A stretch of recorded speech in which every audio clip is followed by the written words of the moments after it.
माणसातली माणुसकी संपत चालली आहे. परंतु प्राण्यांमधली माणुसकी या माणसांपेक्षा उच्च कोटीची वाटू लागली आहे. माणुसकी संपलेलं उदाहरण बांगलादेश. एखादा व्यक्ती मारहाणीमध्ये बेशुद्ध पडल्यानंतर त्याला जाळून टाकणं, माणुसकीचा खून. हे प्रकार दिवसेंदिवस वाढत चाललेत. सहज घडतायत या घटना.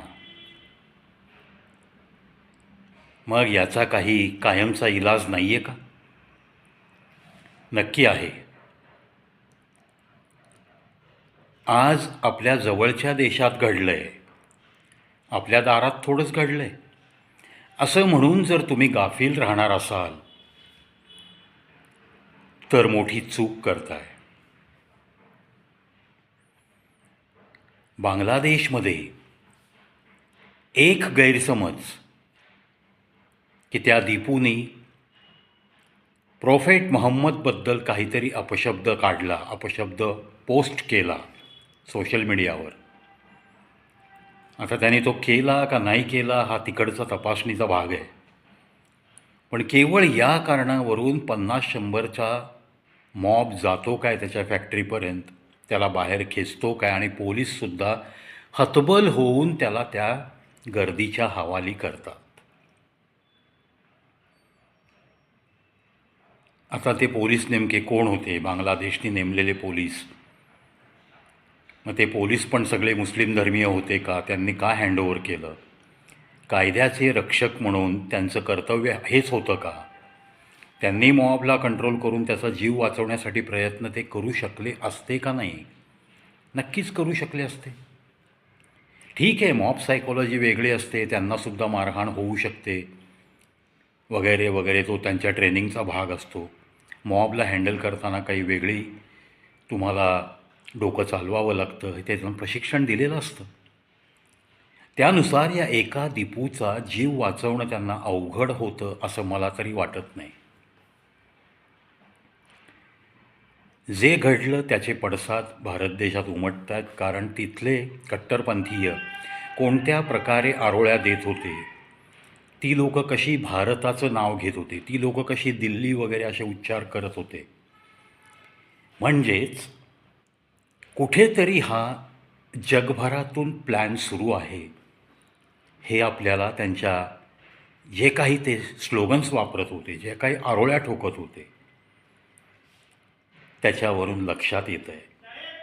पण लक्षात येऊनसुद्धा आपण त्याच्याकडं दुर्लक्ष करणार का, हा एक मोठा प्रश्न आहे.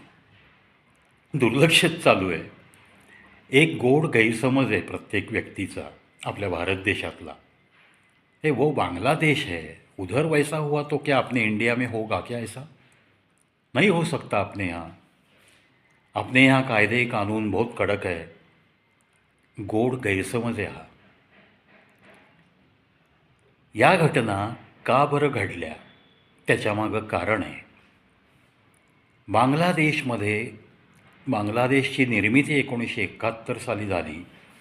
त्या दिवशीची जर हिंदू लोकांची किंवा इतर धर्मियांची, मुस्लिम सोडून इतर धर्मियांची इन्क्लुडिंग हिंदू, जर टक्केवारी काढली तर त्यावेळच्या टक्केवारीमध्ये आणि काल घटना घडली त्या दिवशीची हिंदूंची टक्केवारी याच्यामध्ये खूप मोठी तफावत आहे.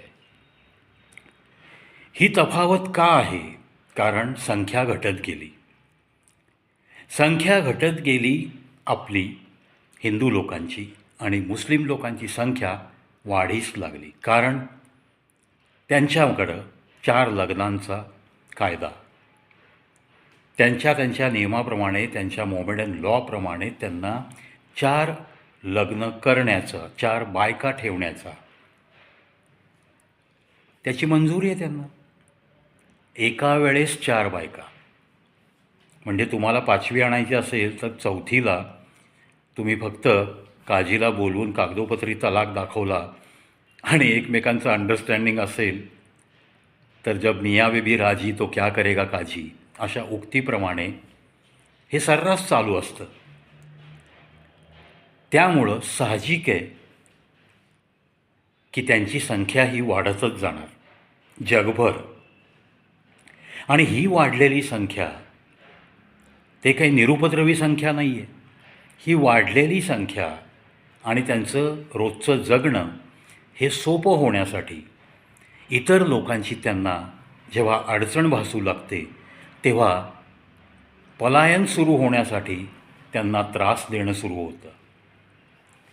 आता एका दीपूला जाळून मारल्यानंतर साहजिक आहे 100 हिंदू घाबरणार.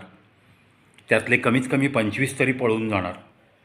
25 पळून गेले तर 25 घरं रिकामी झाली, ती यांना सहज मिळणार. हा सगळा अजेंडा प्रत्येक देशामध्ये सुरू आहे. ज्या ज्या देशांमध्ये या मुस्लिम धर्मियांची संख्या वाढली, रेफ्युजीज म्हणून त्यांना आश्रय दिला ज्या ज्या राष्ट्रांनी, त्या त्या सगळ्या राष्ट्रांमध्ये असा काही ना काही उद्रेक सध्या सुरू आहे. त्यामुळं कधीकधी वाटतं की प्राणी आपल्या माणसांपेक्षा श्रेष्ठ ठरू लागलेत आणि माणूस हा अधोगतीला चालला आहे.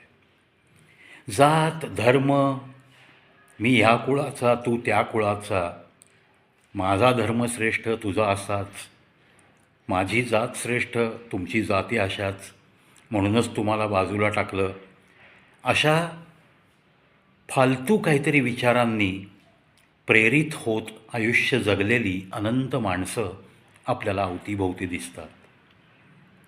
पण आज प्रश्न निर्माण झालेला आहे तो या मुस्लिम धर्मियांना प्रत्येक देशात त्यांचं राज्य हवं आहे, त्यांची नियमावली हवी आहे, त्यांचेच कायदे चालले पाहिजेत असं हवं आहे. म्हणजे भारतामध्ये राहायचं आणि मदरशामध्ये शिकवण द्यायचं. काय द्यायची शिकवण? की राम का नाम लेना हराम है, किशन की पूजा करना हराम है, ये मंदिर वगैरह सब झूठ है, ना राम हुआ है ना हनुमान हुआ है, ये सारी झूठी कहानियाँ है, रामायण झूठा है, महाभारत झूठा है, असा प्रपोगंडा करत आमच्या धर्मात अशा काही खोट्या कहाण्या नाहीत अशा पद्धतीने अक्षरशः या आपल्या हिंदू लोकांचं सुद्धा ब्रेन वॉश करणं सुरू असतं. ही शोकांतिका वाटते. त्यामुळं संख्या घटत गेल्यानंतर अशा घटना जर भारतात घडायच्या नसतील तर मात्र प्रत्येकाने सावध पावलं उचलणं नितांत गरजेचं आहे.